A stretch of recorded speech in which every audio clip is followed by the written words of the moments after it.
Dharmendra Pradhan sir और Pradeep sir हैं, और भी बहुत सारे स्टूडेंट एक्टिविस्ट हैं जो समय समय पर उठाते रहते हैं और समय समय पे हम लोग उठाते रहेंगे।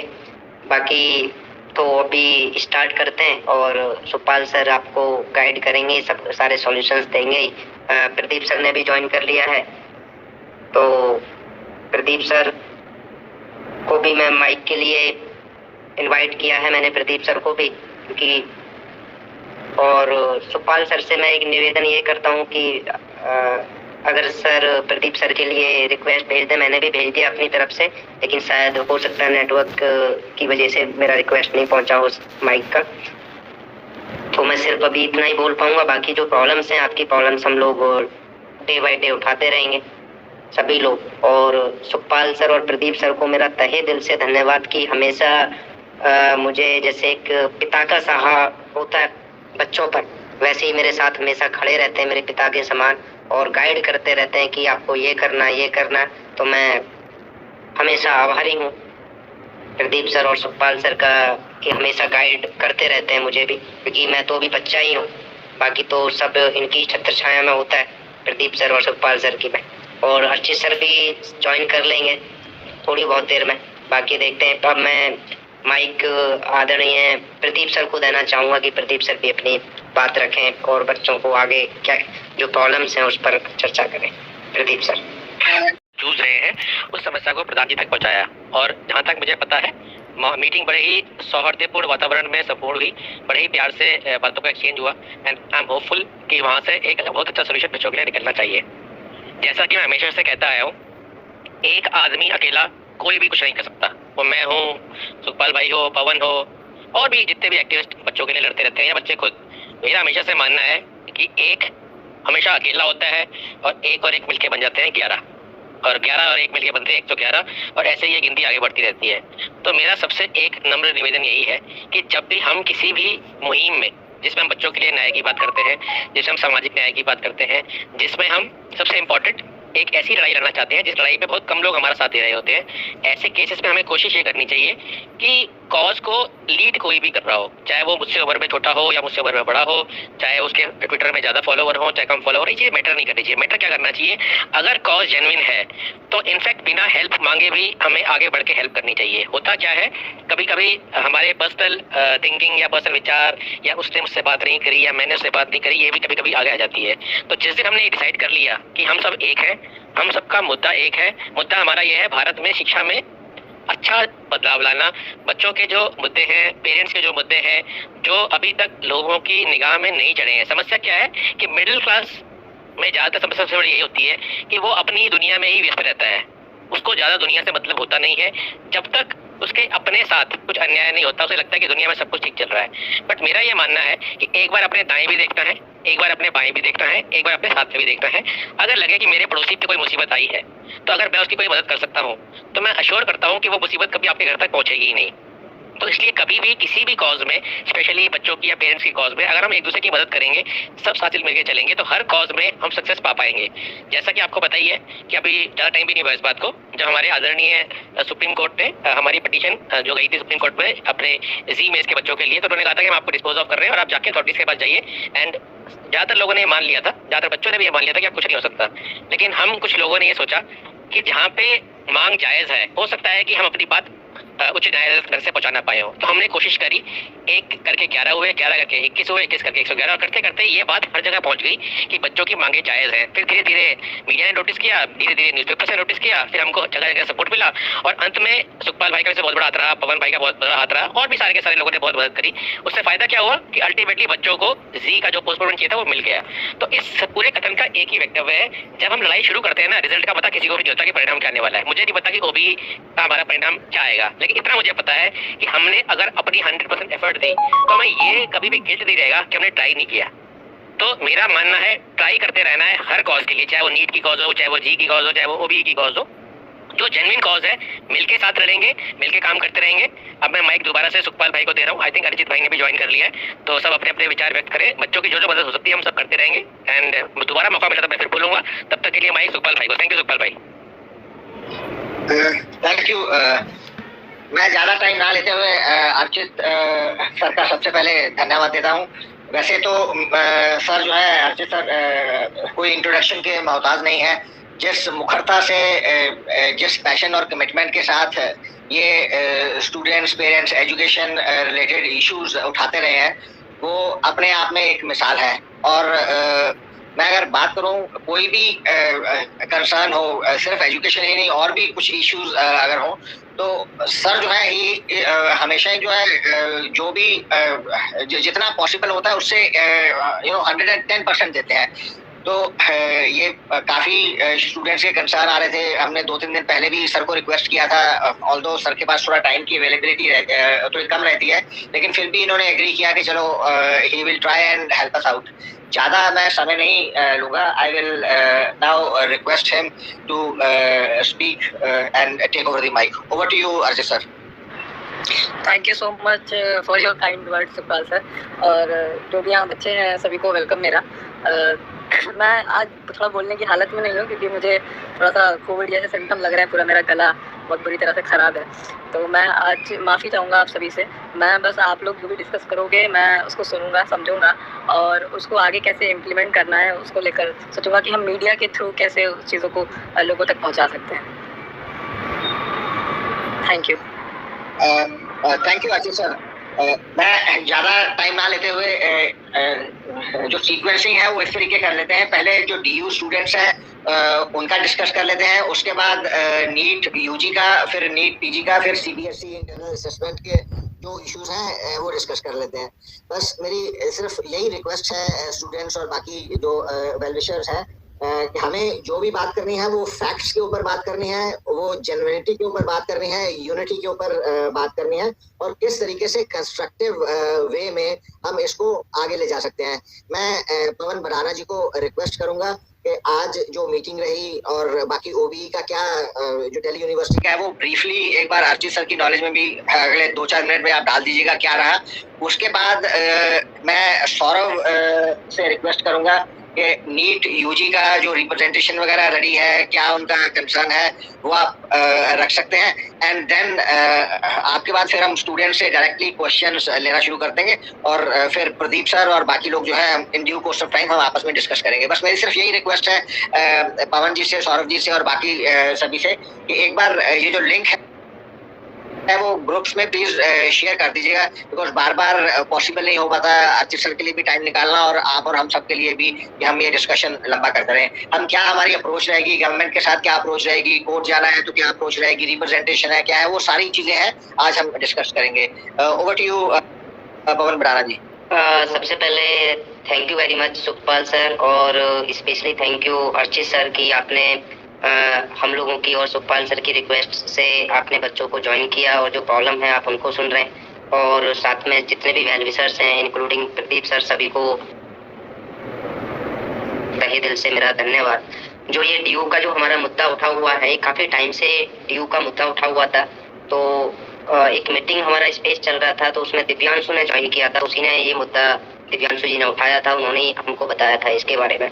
तो 4 अप्रैल को इसको लेके हमने एक प्रोटेस्ट किया बड़ी प्लानिंग के साथ, लेकिन वो सक्सेसफुल नहीं हो पाया। कुछ वहाँ पर जो प्रोटेस्ट था वहाँ पर डिस्टर्बिंग एलिमेंट आ गया, बहुत वहाँ पे कमियाँ रही, कुछ थोड़ा सा अनप्लान चीज़ें थी। कोर टीम तो भीड़ को मैनेज करे क्योंकि भीड़ बहुत पहुंची थी, करीब 3-3.5 हज़ार बच्चा था वहाँ पर, तो उनको मैनेज करना, माइक की कुछ प्रॉब्लम्स थी, कुछ कमियां रही। तो और साथ में क्या हुआ कि जो डूसू है उन्होंने उसको पूरा को तोड़ने की कोशिश की। जो बच्चे लीड कर रहे थे उनको कैप्चर कर लिया, उन पे मनोवैज्ञानिक दबाव डाला गया, तो इस चक्कर में वो पूरा प्रोटेस्ट उस दिन टूट गया। तो हमने मीटिंग की, तो मीटिंग में सुखपाल सर भी थे और प्रदीप सर भी थे ट्विटर पर, इनके साथ मेरा हमेशा चर्चा होता रहता है। एक कह सकते हैं फादर के समान मैं दोनों लोगों को मानता हूँ और ये हमेशा मुझे गाइड करते रहते हैं कि इस टाइप से करना है। तो सुखपाल सर से मेरा डिस्कशन हुआ, प्रदीप सर से, तो फिर हमने डिसाइड किया कि इसको जंतर मंतर पे करते हैं। जंतर मंतर पे हमने किया, रिजल्ट बहुत फ्रूटफुल रहा। हमने जो आपका एजुकेशन मिनिस्ट्री है उसके अंदर अपना मेमोरेंडम दिया, मेमोरेंडम में बहुत ही फ्रूटफुल रिजल्ट रहा। तो वहाँ से निकल के आया, जो हमारा मेन कंसर्न ये था कि जब करीब 52 सेंट्रल यूनिवर्सिटीज ऑनलाइन पेपर करा सकती हैं तो DU क्यों नहीं करा सकता। दूसरी चीज ये थी कि DU के अंदर अभी तक सारी क्लासेज ऑनलाइन हुई हैं और वो भी प्रॉपर वे में नहीं हुई है। क्योंकि जो बच्चों से हमने डेटा कलेक्ट किया था करीब 270 पेजेस का कि ऑनलाइन क्लासेज उनकी बच्चों की स्टार्ट हो चुकी है, स्टार्ट होने पर भी उसके बाद टीचर्स या फैकल्टी उसको स्टार्ट नहीं कर रहे हैं कि टाइम डाल दिया कि यार 10:30 से होगा, बच्चे वेट कर रहे हैं, उसको फिर उन्होंने पोस्टपोन करके बोल दिया 5:30 से इवनिंग में होगा, 8:30 से होगा, तो वो भी ऑनलाइन प्रॉपर क्लासेज नहीं हुई। उसके बाद इन्होंने क्या किया कि कुछ लोगों ने मिलके जबरदस्ती यूनिवर्सिटी को ओपन करा दिया। ये यूनिवर्सिटी की मिली भगत थी पूरा कि हम लोग आपको बोलेंगे, आपको प्रोटेस्ट करना और यूनिवर्सिटी ओपन करा देना। उसमें कुछ ही बच्चे शामिल थे, कुछ ही संगठन शामिल, एक ही संगठन शामिल था मतलब। तो यूनिवर्सिटी ओपन हो गया। उसके बाद जो बच्चे बहुत दूर दूर से दिल्ली के अंदर आए, उन्होंने पीजी लिए, बहुत सारी चीजें ली, तो उसके बावजूद भी उनकी प्रॉपर ऑफलाइन क्लासेज नहीं हुई। उसमें टीचर 1-2 क्लासेज ऑफलाइन लेते, बाकी ऑनलाइन लेते। तो फिर बच्चा दिल्ली के अंदर, आपको पता है कि लेके आपका 15 से 20 हजार रुपए पीजी का रेंट है, तो वो कहाँ से देगा बच्चा? तो बच्चे वापस अपने घर चले गए। उसके बाद इन्होंने फिर निकाल दिया कि ऑफलाइन आपका पेपर होगा, ऑफलाइन के लिए निकाल दिया। तो ऑफलाइन के लिए इन लोगों ने निकाल दिया। बच्चे इसी के अगेंस्ट में थे कि जब हमारी पूरी प्रॉपर ऑनलाइन क्लासेज नहीं हुई है, ना ही ऑफलाइन हुई है, तो किस बेसिस पे आप हमारा पेपर ऑफलाइन ले रहे हैं? और जबकि 52 यूनिवर्सिटीज अगर ऑनलाइन करा रही हैं, तो ये तो पूरा डिस्क्रिमिनेशन हो रहा है। उन बच्चों के मार्क्स अच्छे आएंगे, हमारे मार्क्स डिक्रीज हो जाएंगे। जो ड्यू के अंदर बच्चा पढ़ता है 90 अबव वाला होता है, अब उसका ग्रेजुएशन में अगर 60-70% मार्क्स आएगा, तो इंटरव्यूअर या आगे वो बच्चों को कैसे कॉम्पिट कर पाएगा? इंटरव्यूअर उससे पूछेगा इतना डिक्रीमेंट कैसे हुआ, बच्चा क्या जवाब देगा? तो बहुत सारी प्रॉब्लम्स, अभी कोरोना की प्रॉब्लम्स हैं। फिर हम लोगों को मंडे ये कोर्ट वोट की भी बातें चलने लगी। तो आज फिर हम लोगों ने क्या किया, मैं परसों होम एजुकेशन मिनिस्ट्री के घर पे गया, जो एजुकेशन मिनिस्टर हैं उनसे मिलने के लिए 3-4 बच्चों को लेकर, बिना अपॉइंटमेंट के, कोई अपॉइंटमेंट नहीं, कुछ नहीं, ये परसों की बात कर रहा हूँ मैं। तो उन्होंने जिनसे हम जाके मिले वहाँ पर गेट पर, उन्होंने बोला ऐसे तो आपको मिल ही नहीं सकते हैं, और दूसरी बात ये है सबसे बड़ी कि आपको अपॉइंटमेंट लेना चाहिए, और वो उड़ीसा में है, उड़ीसा गए हुए हैं, अभी दिल्ली के अंदर है भी नहीं। तो कल मैंने फिर कांटेक्ट किया, तो उन्होंने बताया हाँ वो आ चुके हैं, लेकिन अभी घर पर नहीं है, मैं आपको बताता हूँ कि आना है नहीं आना। उन्होंने फिर, मैंने रात को 10 बजे कॉल किया उनको, 10 बजे उन्होंने बोला अभी नहीं आए। उन्होंने फिर बोला सुबह आप कॉल करना। मैं सुबह 4 बजे से थोड़ा सा अनप्रोफेशनल था, लगातार मॉर्निंग में 4 o'clock से और करीब 6 o'clock तक मैंने 50 कॉल की होंगी उनको। मुझे पता था फोन नहीं उठेगा, लेकिन एक थोड़ा सा मनोवैज्ञानिक प्रेशर, उनको भी पता था कि हाँ कॉल उसी बच्चे का आ रहा और किसी का। उन्होंने फिर 6 o'clock पे मेरा फोन रिसीव किया। फोन रिसीव करके कहते हैं भाई परेशान कर दिया आपने। मैंने कि सर देखो मिलवा दो, किसी भी तरीके से मिलवा दो उनसे, आज हमें मिनिस्टर साहब से मिलना है, प्रॉब्लम जेन्युइन है, मैं पूरी रात नहीं सोया हूँ। तो उन्होंने कहा देखो अपॉइंटमेंट लेना पड़ता है, और अपॉइंटमेंट आपका 4-4 हफ्ते पहले बंदे अपॉइंटमेंट के लिए डालते हैं, तब अपॉइंटमेंट मिलता है। मैंने कि सर वो घर पे मिलेंगे? उन्होंने बोला हाँ घर पे मिलेंगे। ठीक है, उन्होंने घर पे बोला, मैंने बच्चों को कॉल कर दिया, करीब 10 बच्चों की टीम लेके मैं पहुंच गया वहाँ पे। जैसे ही वहाँ पर मैं घर के बाहर पहुँचता हूँ तो हलचल मच गई वहाँ पर। हलचल इसलिए मच गई, पूरा वो सिक्योरिटी जोन होता है वहाँ पे, बहुत सारी पुलिस पहुँच गई कि आप कैसे आ गए। लेकिन मैंने किसी तरीके से सारी चीज़ को संभालते हुए जो उनके पीएस हैं उनके साथ मीटिंग किया पहले, और फिर उन्होंने जो पीएस है उन्होंने करीब 20 मिनट सर के साथ, एजुकेशन मिनिस्टर सर के साथ मीटिंग किया। उसके बाद फिर हमारे साथ मीटिंग हुआ, हमने सारा मेमोरेंडम सर को दिया, सारी जो प्रॉब्लम्स थी वो बताई। बताने के बाद उन्होंने ये बोला है कि वाइस चांसलर साहब सर के साथ हमारा डिस्कशन होगा, और जो भी बच्चों के हित में फैसला आ सकता है वो फैसला लिया जाएगा। यहाँ तक आज तक हमारी ये मीटिंग हुई है। तो आज का जो दिन था, मुझे पता था पॉसिबल ही नहीं था सर मिलने का, लेकिन मेरे अंदर आज पागलपन चढ़ा हुआ था कि किसी भी तरीके से मिलना है, चाहे कुछ भी हो जाए। तो ये पागलपन ने थोड़ा सा आज मुलाकात करा दी। अदरवाइज जो वहाँ पर लोग बैठे हुए, सबसे ज्यादा चर्चा वहाँ पे आज मिनिस्ट्री के अंदर जो उनका हाउस था हम लोगों की हो रही थी। ड्यू वाले बच्चे आए हुए हैं, ड्यू का सबसे ज्यादा था। और इवन आज देखिए एक चीज और बताऊं सर आपको, आप लोग भी शायद हंसेंगे उस चीज को लेके। मैं सुबह जब घर से निकला, जो मैं घर पे चप्पल पहन के रखता हूँ नहीं पहन के चला गया। बाद में जब वहाँ पहुंच जाता हूँ तब मेरे को याद आता है कि मैं तो जूते ही नहीं पहन के आया हूँ या शूज ही नहीं पहन के आया हूँ, चप्पलों से ही चला गया। तो वहाँ पे सब मेरे को देख रहे हैं, देखो ये भाई वीवीआईपी लोग हैं और ये चप्पल पहन के आ गया ऐसे मीटिंग करने के लिए। तो उसका मुझे कोई फर्क नहीं पड़ा। लेकिन जब मैंने एक चीज सीखी है आप ही लोगों से कि जब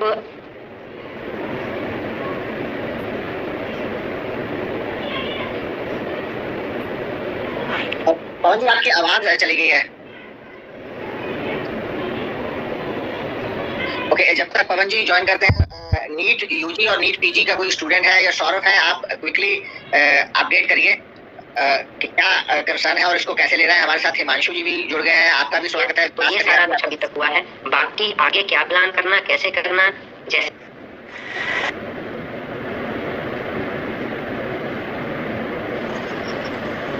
पवन जी आपकी आवाज कट रही है, बाकियों को आ रही है क्या आवाज? नो सर नहीं आ रहा। नहीं आवाज कट रही है पवन आपकी बीच में आवाज जा रही है। अच्छा आवाज जा रही है, अभी कैसी आ रही है? अब ठीक है आवाज। अच्छा, तो कहाँ तक सर आवाज नहीं आई थी मेरी, मैं वहाँ से फिर से स्टार्ट करता हूँ। लास्ट मुझे याद है आपने चप्पल पहन के गए थे और चप्पल में हमने आपके लिए बहुत तालियां मारी थी। आगे बताओ सर। उसके बाद यही हुआ है कि लास्ट में जो सर के साथ डिस्कशन हुआ, डिस्कशन में हमने मेमोरेंडम दिया है और करीब हम फैक्ट लेके गए थे। 270 पेजेस का फैक्ट था वो, जो बच्चों की ऑनलाइन क्लासेज हुई हैं या ऑनलाइन क्लासेज नहीं हुई हैं, क्लासेज स्टार्ट हो गई हैं, स्टार्ट ही नहीं हुई हैं, जो टाइम दे दिया है, तो वो सारे फैक्ट्स हम लेके गए थे। जिन यूनिवर्सिटीज ने ऑनलाइन एग्जाम करा रही हैं उनका भी हम सारे फैक्ट हमने सबमिट किए थे। और बाद में जो वहाँ से सर से डिस्कशन हुआ, सर ने यही बोला कि एक बारी जो वीसी हैं, वाइस चांसलर साहब हैं, उनके साथ हम डिस्कशन करेंगे और जो बच्चों के हित में फैसला होगा वो फैसला लिया जाएगा। ये लास्ट हमारा डिस्कशन हुआ है सर से। आगे अब हम लोग क्या रणनीति बना सकते हैं, कब तक वेट करना है, क्या करना है, वो आप लोगों के साथ चर्चा करके, अर्चित सर हैं, अर्चित सर भी गाइड करें कि हम लोग कैसे क्या कर सकते हैं। और जो आज हमारा सब कुछ हुआ है वो मैंने सुखपाल सर को व्हाट्सएप पे भी उसका पूरा एक तरीके से प्रेस रिलीज करके, मेरे को नहीं बनाना आता, लेकिन जो डिटेल में जो मेरे को हुआ वो सुखपाल सर को मैंने भेज दिया सारी चीजें। तो बाकी मीडिया की तो हेल्प हमें चाहिए, बिना मीडिया के तो कुछ हो ही नहीं सकता है। तो यही मैं कहना चाहूँगा और अब मैं माइक सुखपाल सर को देना चाहूँगा कि सुखपाल सर आगे प्रोसीड करें इसको। Thank you Pawan ji. Archit sir, इसमें थोड़ा सा सर आप गाइड करिए, आपको क्या इन्फॉर्मेशन चाहिए, बिकॉज जैसी इन्फॉर्मेशन रही है कि जो प्रधान सर हैं हमारे एजुकेशन मिनिस्टर, उनके साथ इनकी मुलाकात हुई है और काफ़ी पॉजिटिव मुलाकात रही है। तो किस तरीके से आपको क्या इन्फॉर्मेशन हम दे सकते हैं और किस तरीके से आप हमारी स्टूडेंट्स की इसमें हेल्प कर सकते हैं sir? Over to you Archit sir.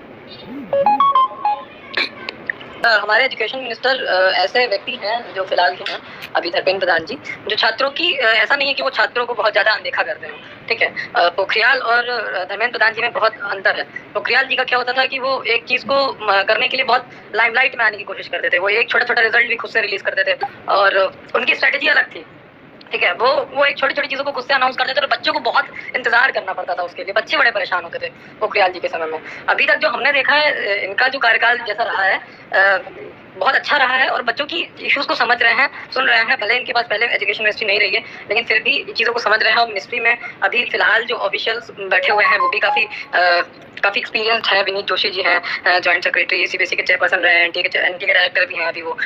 तो ये सब चीज़ें हैं, ये लोग जो वहाँ टीम बैठी हुई है ना, वहाँ के जो लोग हैं वो काफ़ी समझदार हैं, चीज़ों को समझते हैं। पर होता है कई बार डिसीजन चीज़ें जो होती हैं, पॉलिसी बनती है, वो हर किसी को देख के नहीं बन पाती हैं और वो उनको बाद में रेक्टिफाई किया जाता है। तो होपफुली उम्मीद है कि इसको रेक्टिफाई किया जाएगा। और मुलाकात जिस तरह से की है पवन बड़ाना जी ने, तो होपफुली मुझे ऐसा लगता है कि इसका कोई ना कोई एक अच्छा रिजल्ट हमारे सामने आ सकता है। क्योंकि जिस तरह से जेईई में इनको पोस्टपोन कर दिया, बहुत लंबा इशू नहीं रहा, आखिर में सरकार ने छात्रों की बात सुनी, उसी तरह से नीट के साथ भी वो ऐसा ही करेंगे। मुझे तो यही उम्मीद है कि ऐसा ही होना चाहिए।